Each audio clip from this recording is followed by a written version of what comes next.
Margaret Cahir, look, if I could just ask the Minister in relation to any additional supports that will be introduced to support families most impacted by the increases in the cost of living.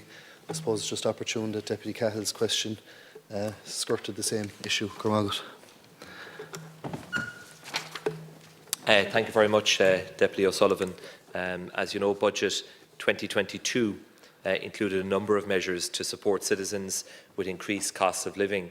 However, the Government is acutely aware of the challenges still facing so many households right across the country, in particular relating to energy bills, and especially for those on lower incomes. I've already set out a number of measures that the Government brought forward, in particular in February, the package of over €500 million, which continues to be implemented, including the energy credit of €200, including VAT. And we've also placed an emphasis on a Government of trying to reduce costs that individuals and families face, and that is why I think the reduction in the drugs payment scheme threshold, for example, to €80, which benefits over 70,000 families every month, is a very important measure.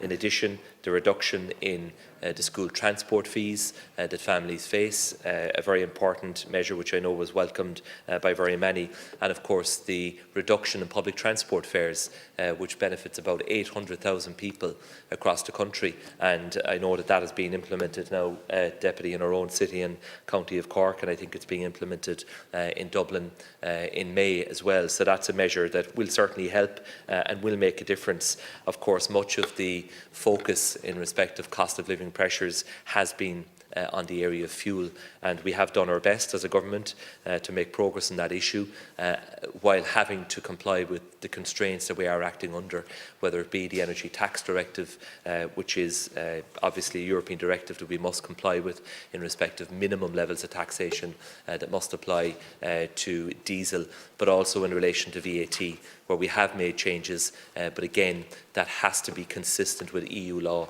and the Government has gone as far as we can at this point in relation to those measures. So we have introduced a range of measures that we think will help, though we're not for a moment suggesting, Deputy, that this goes all the way or that it fully offsets the costs that people are facing. Unfortunately, the tragic war in Ukraine imposes a cost on all of us across society. The Government has done its best to respond, but we accept that it cannot fully offset those additional costs that people are facing.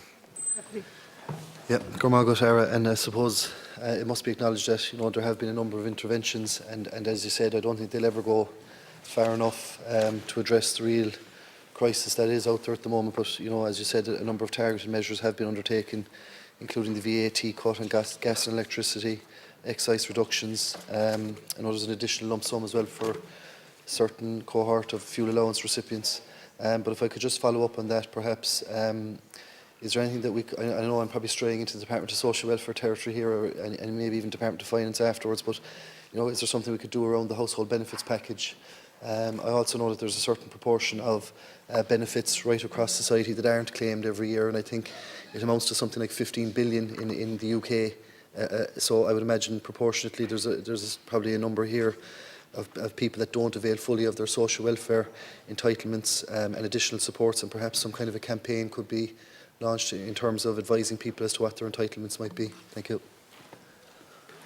Thanks very much, Deputy O'Sullivan. We did have a very significant social welfare package in the last budget of well over €500 million.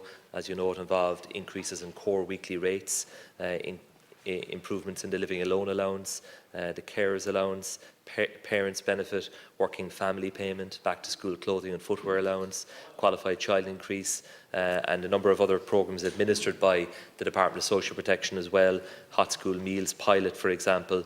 So a range of measures were introduced by the Department. It will always be the case that across society there will be people who won't be aware of their entitlements and of supports that are there for them to avail of. And we do our best as a government. The Department of Social Protection has a very easy-to-use website. We have the Citizens Information Service with offices right throughout the country as well, providing information to people. And of course, we have the advocacy work that we as public representatives do on an ongoing basis. And of course, the voluntary sector and all of the bodies that support people who are at risk of poverty are also constantly highlighting different schemes that are there. But we have been somewhat surprised, Deputy, for example, by the fact that there hasn't really been an increase in the number of people applying for supplementary welfare in the form of the exceptional needs payment. We would have expected a greater uptake of that given the fuel prices. So perhaps we can all as public reps just highlight that service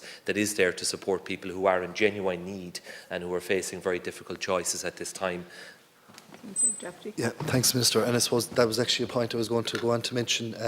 You know, for example, I don't think an awful lot of people are aware of, you know, the discretion that they might be able to get from their local welfare officer and so on. And I do believe that, you know, yeah, there's a role for us, there's a role for government. As you said, citizens' information are always very good and helpful and informative. But I believe that some kind of a campaign is warranted. I do believe that people are specifically feeling the pinch. And now would be a good time to do that.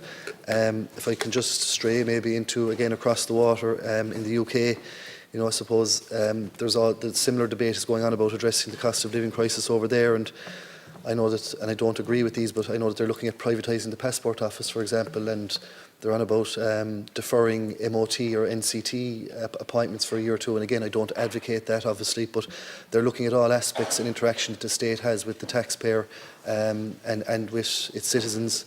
I suppose maybe it's worth scrutinising our own interactions, like Deputy Cahill mentioned previously, in relation to the haulage sector. If there's anything that we as a government could do in terms of reducing costs, fees, waiving fees, streamlining processes, or whatever the case may be, to make things that much easier for people and businesses. Thank you very much, Deputy. Well, first of all, just to agree with your point in relation to the exceptional needs payment, you know, it is there to support people who genuinely need assistance, and nobody should be afraid to reach out to their local community welfare officer, we will do the best we can as a government to promote and highlight the fact that that service is there, because at a time when so many people undoubtedly are under significant cost of living pressures, we're not seeing an increase in the number of applications coming in, which is a surprise. We are very anxious to reduce costs that families face. I would highlight the improvements to the National Childcare Scheme, for example. We have extended universal subsidy, which will kick in now in the autumn for older children.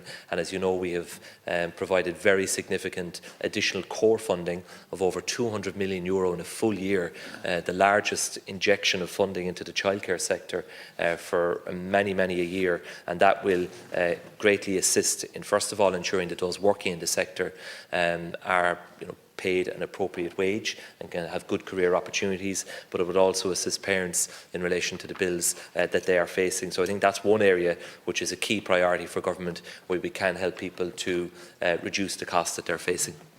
Thanks,